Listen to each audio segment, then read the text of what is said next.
The GMC Handi-Van, a staple in American commercial vans, has a history that dates back to the 1950s.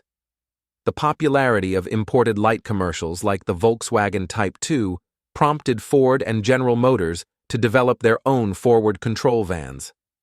General Motors' initial offering, the Corvair-based Corvan, failed to match the success of Ford's Econoline.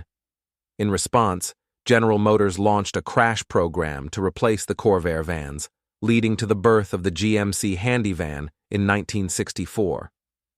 The Handi-Van, along with its Chevrolet counterpart, the Chevy van, was a no-frills, low-tech vehicle designed for commercial use.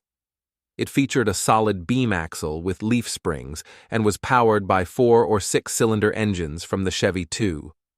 The van was initially offered on a 90-inch wheelbase and lacked power steering or brakes.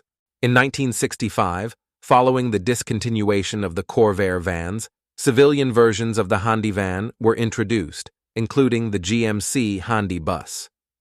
The 4-cylinder van was discontinued, and a larger 230 CID6 was added.